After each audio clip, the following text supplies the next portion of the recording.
checked some of the startup companies I know, and suddenly I ended up being an interim CTO in an insurtech startup. I helped them to change the organization, to establish some new roles in the company, to help them to shift towards a more agile software development model. They were introducing Scrum back in the days. And that was my first engagement. And yeah, suddenly one engagement came after another. And I found myself, being an interim and fractional CTO. And that was going quite easy and quite well in the first couple of years. So in the first 1.5 years, I would say. And then I made the conscious decision to say, well, I'm going to stay in the interim space, in the consulting space. But then also the economic changes, the economical situation has changed quite significantly. And it was also the first time where, all the new engagements were not coming to me from one moment to another. So when I needed to understand how do I position myself, right? So how do I, find engagements if they're not finding me? And that was like the first point in time, and that this was like, I think, beginning of last year, where I really made the conscious decision to say, I still want to be a consultant, an interim CTO, a fractional CTO. And that was a time where I really switched to this kind of freelance role or consulting role. Awesome. Well, some people would say, well, he was just lucky to get the first one, but I'm sure there was more to it, right? The network helps as well, not just to get the first gig, but also the following one. So if you look at this, what actually helps you get the engagements most? If you look at different aspects of how you get clients these days.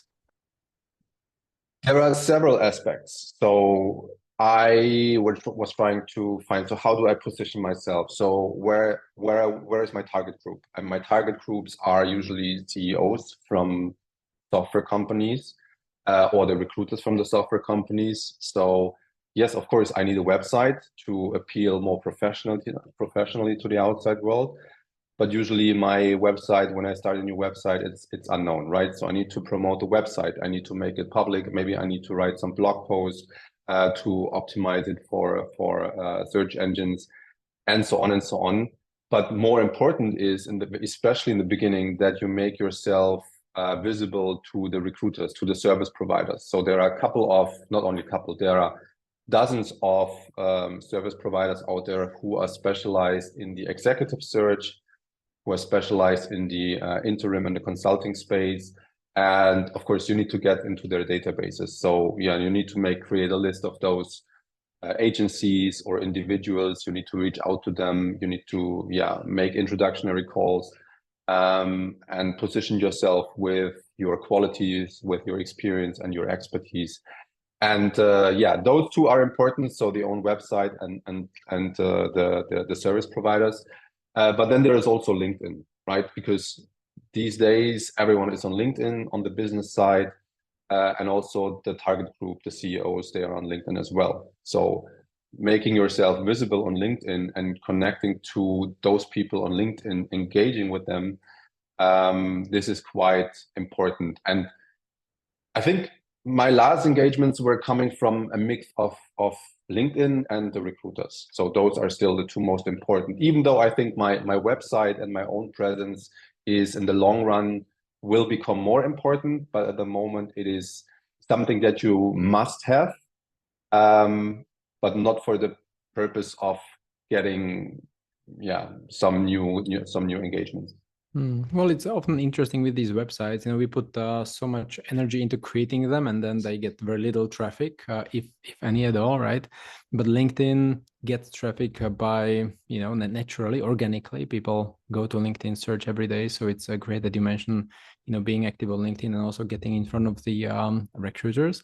You mentioned also the agencies or the service providers.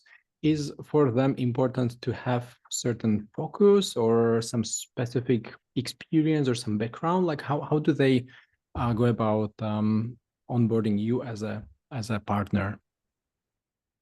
I mean, first of all, I think for them it's like they want to understand how experienced you are, so that they understand in which box they can put you in.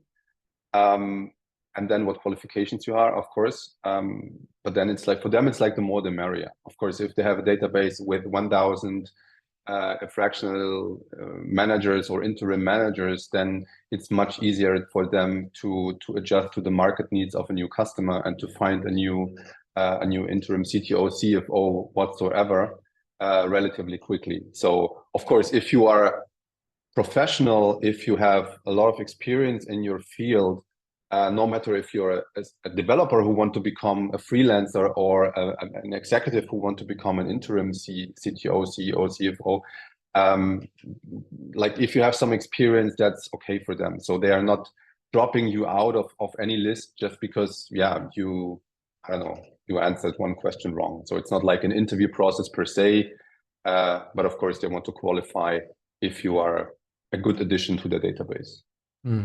Awesome. And would you say, is it important to focus on certain niche or an industry? Like, for example, I know fractional CTOs who specialize only in software as a service companies, or others focus on fintech, for example, the industry, right? So do you also have such focus? That's still something I'm trying to figure out. I think, well, let me start it differently. So there are many executives out there, CTOs, for example, who have mostly worked in the fintech area, and then per se their special industry is fintech. So they are in this niche automatically. My niche is, I would say that I'm an expert in being super general.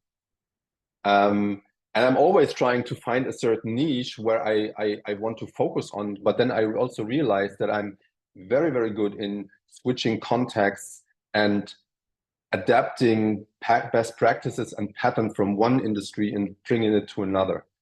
So I think this is why, even if everyone is telling me why I should focus on one niche and one industry, I always found myself like, no, I like switching those industries. And I think there are a lot of common best practices that are, yeah, independent from any niche and in industry. And that's why, yeah, that's why I don't have any yet. Awesome. Maybe it will come later, I don't know. Well, it actually makes sense. If you get clients this way, then why would you get a niche, right? So so if this is your specialty, then that's great, to be aware of it and even promote it, probably, right? Do you also communicate this somehow externally on LinkedIn or through blog posts?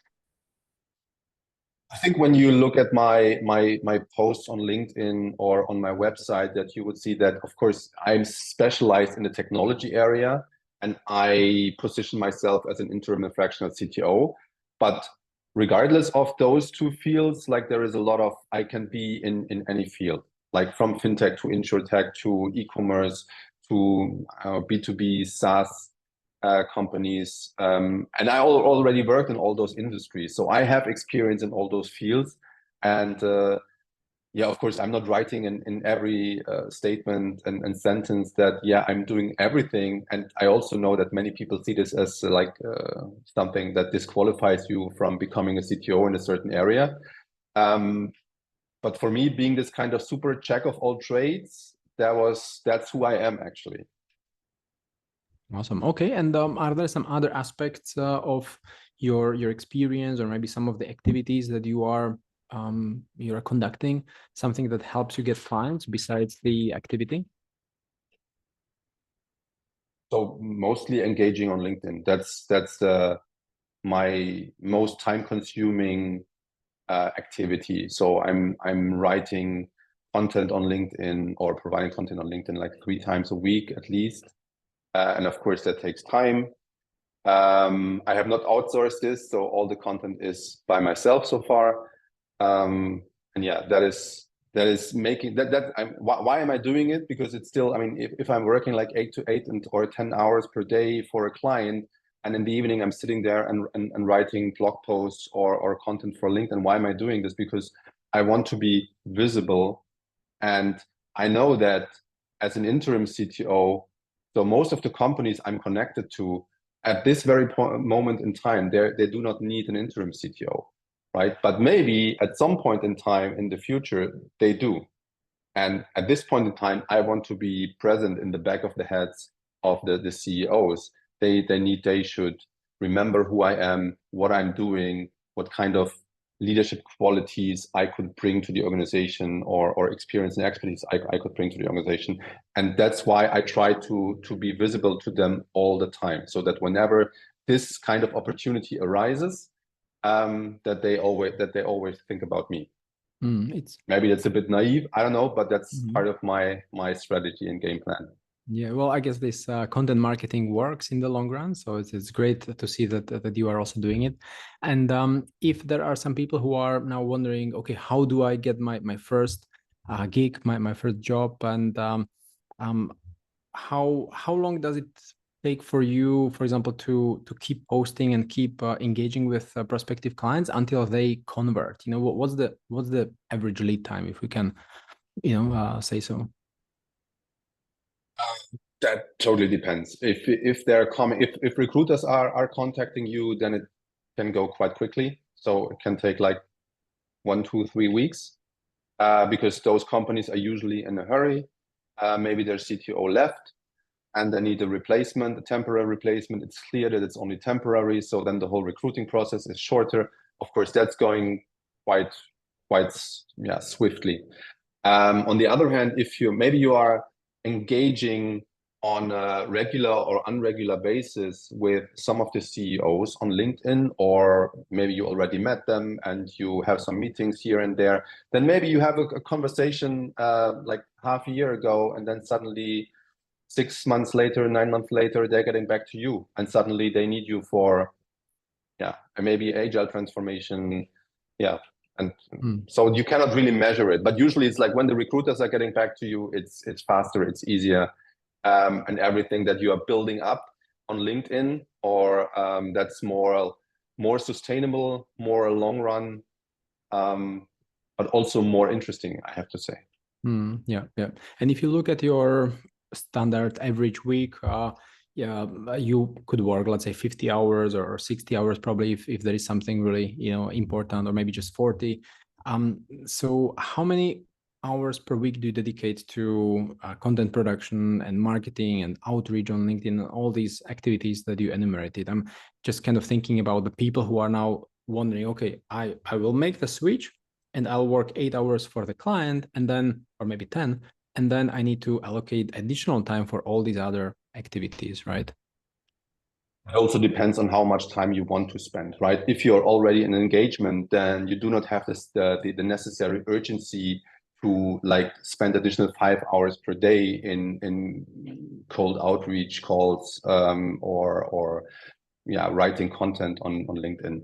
So, but of course, when you don't have an engagement, when you're not in an interim position, then maybe you have some more time. Then you're spending 5, 6, 7, 8 hours per day in trying to figure out how to get the next gig, right?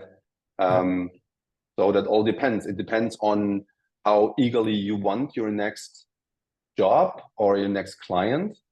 And for example, I'm usually nearly full-time booked, but I'm still spending like 1, 2 hours per day in marketing related stuff. But this is up to me. I could also limit it to like half an hour, or could even skip it for some time. And that would not hurt me, because I'm in a longer term contract at the moment. But of course, I see this more like what I'm investing now might pay back later in a positive way. So that's why I'm doing it. Yeah. Well, some people say that it's too late to do the marketing when you already need the job, right? Then you just need to rely on headhunters coming back to you. And the thing is, I mean, I hate those cold outreaches, like cold calling people and so on. And there was a time last year when I saw myself in a position like, hey, I'm doing it now, but I hate it. And if I don't want to do it, then I try to invest some more sustainable relationship building now, and might benefit at the later point in time, and then I don't need to do all those cold calling or whatsoever. Yeah. Well, I guess also the service providing companies help, right? Because the more companies you sign up for, the more of them will reach out in the long run, right? Potentially, yes. It's also a numbers game, of course. Mm. I mean, for me, it doesn't hurt if it's better that I'm in 200 databases of recruiters in comparison if I would just be in five. Yeah. So of course, I try to be in as much as possible.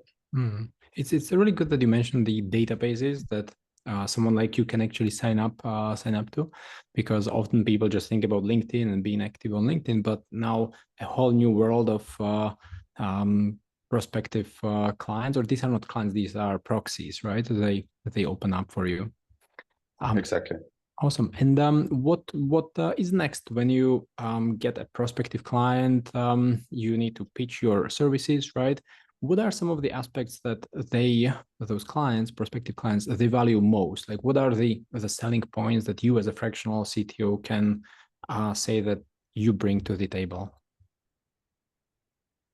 Sometimes especially when the recruiters and the service providers are contacting you, then it's a mix of, are you a good fit to their company needs, technical needs? Are you fitting the role, and are you available?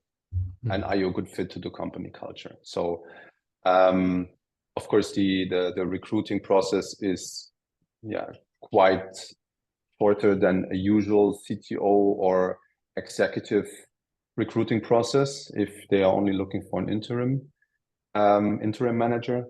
But yeah, and now I lost what I wanted to say. Yeah. So if we look at some standard skills, right?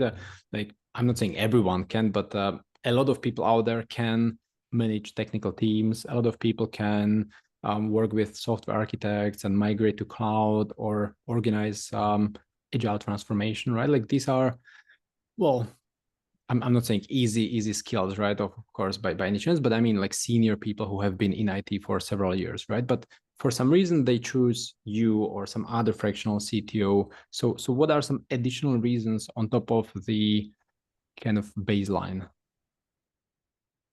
That is so unique to every job opening and every interim allocation. So I mean, every CTO role is different, from startup to scale up to enterprise. And even in startups, every CEO is looking for a different kind of CTO. One CEO might be having more technical prowess and needs someone helping him to realize the technical roadmap. Someone else might be less technical and might someone helping him to understand what the techies are telling him all the day. So this is why every interim gig is so unique, right? Because every CEO, every company is looking for something totally different. Some companies are in an unstable situation because maybe they're in the middle of a transformation or a change when their CTO left. So you need to come in, you need to stabilize and fulfill the transformation or fulfill the change. Others are in having operational issues, facing incidents and outages, and that's maybe the reason why the CTO needed to leave. So you need to come in and you need to help them to establish processes, get a hold on those outages and bring the availability up to 99.9%, and so on and so on. So everything it's so different, and yeah. Awesome. Well, it must be a challenging job indeed, to come and replace someone who just left suddenly, abruptly. It doesn't sound like an easy job to do, really, like to be on a short-term contract and having some tough KPIs. That's why it helps when you have some experience in many industries and you have already seen a lot of usually when you're joining a company, the things that you see, you're not seeing for the first time. Of course, the company is different. Every company is different. But the challenges are usually quite similar. And that's why they need someone who can hit the ground running and can try to help to get up to speed very quickly. And that sounds like it's contradictory to what I said before, but actually it isn't, right? I mean, you know what I mean. Yeah, sure. Awesome. And with these decision makers, how important is it to be able to speak their language, right? Because as a CTO, you focus on technology, innovation, R&D, but suddenly you might be exposed to chief financial officer or chief marketing officer, CEO, right? So how important is it to speak their language? Super important. I mean, that is something that I'm telling engineers all the time, because they when you talk to them and they tell you what they think, what a CTO would do, they think only in the technology field. They think about, okay, a CTO needs to know literally everything in many programming languages, all the concepts. So he's actually the best engineer or the best tech expert in the company. In reality, first of all, that's not the case. Secondly, if you're the best engineer in the company, maybe then you're also getting a bottleneck very soon. So it's even more important to build bridges, because as a CTO, you understand what the engineers are telling you. You understand the technical background. You are able to ask the right questions, and you're able to translate it to a CFO, to a CEO, and to all the other peers in the organization. And that's why, engineers usually think that, and I was also an engineer, that's why I can relate to that. It's like, I was thinking about, why is someone not interested in the best technical solution? And yes, the best technical solution takes time. It will take 6 months, and this is the only way. And when you're in a more senior position, you realize that there are more requirements to a tech product than the best technical solution. So there is time to market, there are financial restrictions, there are legal restrictions, and so on and so on. So all those things are coming into play as well. Find the right balance and the right solution for the company, which might not be the best technical solution. But also you should not make like false compromises, but finding the right sweet spot and how to find the right balance between a good technical solution and all the other requirements from the other departments. And I think a good CTO can do all this, finding the right balance. Well, that sounds quite difficult, quite challenging. And how do you actually learn the business vocabulary, the terms like profitability is probably the easiest one, but the go-to-market or ROI, or like just to be able to engage with all these other decision makers in the C-suite? There are multiple ways how to learn it. I learned it by practicing it.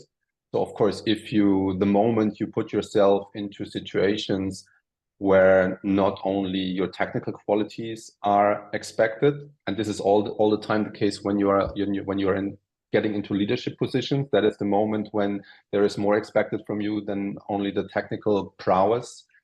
And then you start learning by doing. Of course, you can find dozens of Udemy courses, you can find books.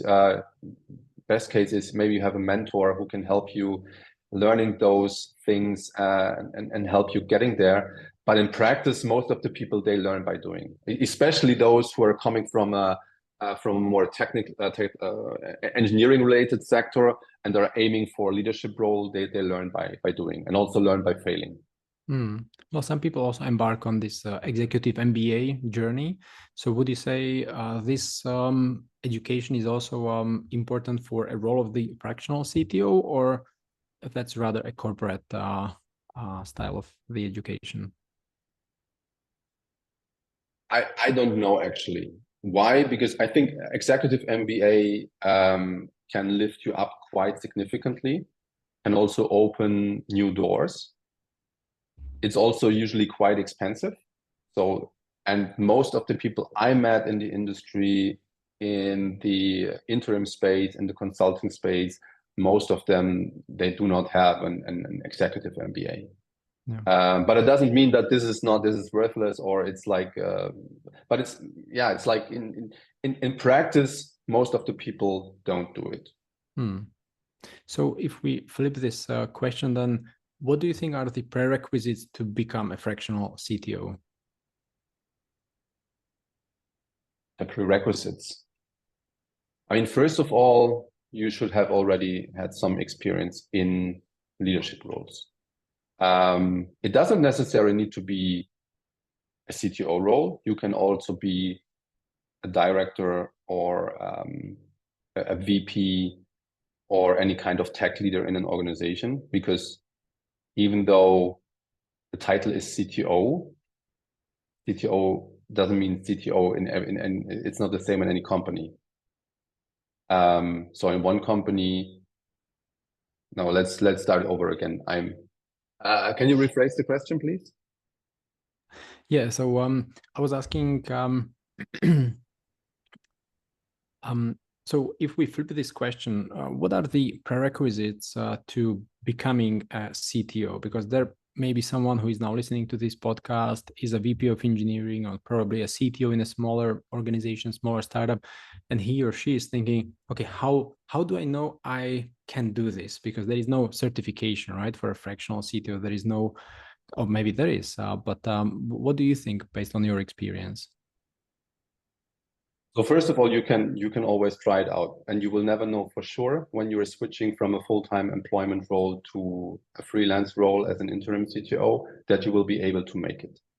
What I can tell you is that I met many people in leadership roles who already have CTO experience and CTO level, even though they never had like a CTO role, but they have already everything what it needs to have to become a CTO. They have an understanding about strategic thinking, about decision making, about expectation management, about all those things that are relevant for making a transition from a pure engineer to a technology leader.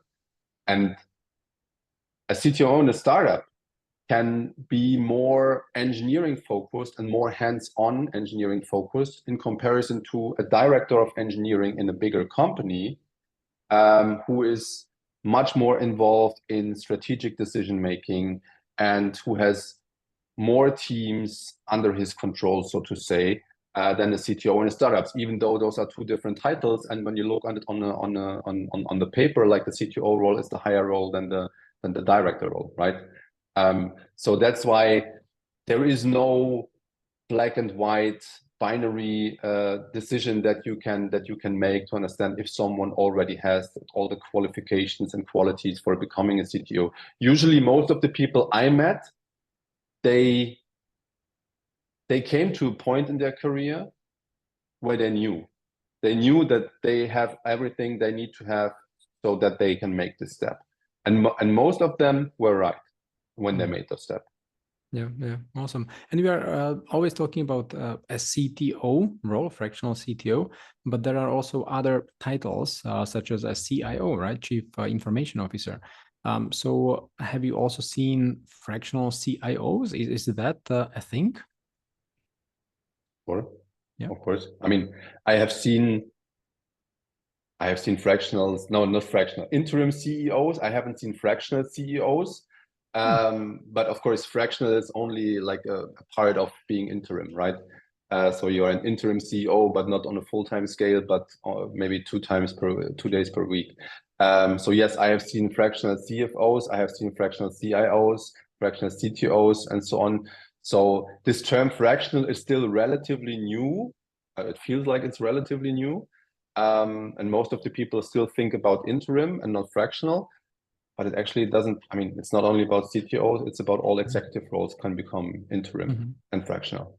Yeah, it's actually interesting now when you mention the word fractional, it essentially means part-time, right? Exactly. But probably part-time was not cool enough. So someone invented this label, fractional, but it essentially means working part-time, right? And the interim, if I understand it correctly, it means temporarily, right? And usually the part-time CTO is also only there for a temporary amount of time. So of course, an interim CTO is there for maybe 4 or 5 days per week, while a fractional CTO can have like 2 or 3 customers at the same time, or 2 or 3 clients. And maybe for one, he's working just 1 day per week, and for the others, 2 days per week. That might work. Right? But the interim CTO is usually working only for one client, and that's more like a full-time engagement. But both of them, and that's at least to my understanding and my experience, so both are only not part-time jobs, but only temporary job allocations. Well, it's actually really funny because if you look at people's career, like they keep changing jobs anyway. So essentially practically all jobs are temporary, until people change jobs. So True. but still someone had this urge to invent the word interim, temporary. So but anyway, jokes aside, this is a role that is also important and growing in demand, right, in the long run. Probably there was a little dip in the last 6 months or 12 months. Is that also something you have experienced? Yeah, definitely. Especially middle of last year, 2023 was quite challenging. But I think it's slightly getting better now. I see this also when I talk to other colleagues and so on. They also had difficulties last year, but not only in the interim space and not only for interim CTOs, but in the whole consultancy area. And I mean, let's face it, even if you're an interim CTO and you're coming in for a specific role, your job is also more comparable to a consultant, because whatever you do in the company is, yeah, you know that you will only be there for a very short period of time. And even if you joked about like, hey, even the full-time employees are only there for a short period of time, because also usually no one is being in a company forever. Then it's like the time scale is quite different. Like employees usually stay like 2 years or even a bit more. And the interim guy, the freelancer, the consultant, he's staying like 3 months, 6 months, 1 year at most. Yeah. Awesome. Okay, well, that's really interesting to hear and learn more about your experience transitioning to being the CTO. And now I'm confused with all these, CTO, CIO, CFO, but yeah, CTO.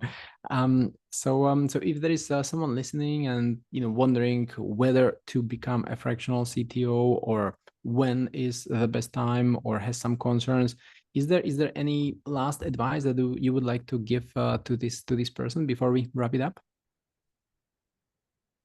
If you are not sure, if you want to become a freelancer, a consultant, an interim CXO, whatever,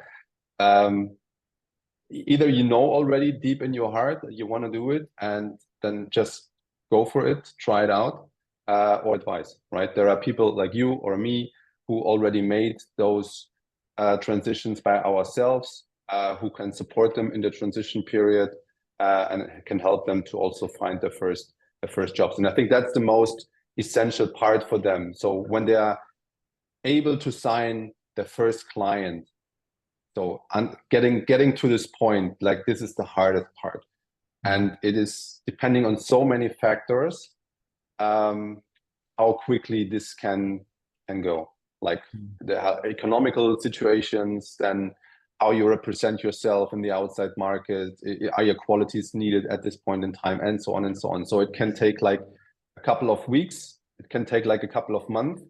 And yeah, you need to realize that whatever you do, don't do it only for a short term, but also invest in the long-term connections, relationships, and so on. Awesome. And what would you say is next for someone like you, or someone who has been a fractional CTO for 5 years or 10 years? Is there some next career step for people like you? I have talked to a lot of people who are doing this for many, many years, even 20 years or even more. And at some point in time, they are happily retiring or only doing it for like a couple of gigs per year, only a couple of months, and the rest of the time they're spending their time at home with their families or at the beach or whatsoever. I have also seen people turning their consultancy business into like a real company.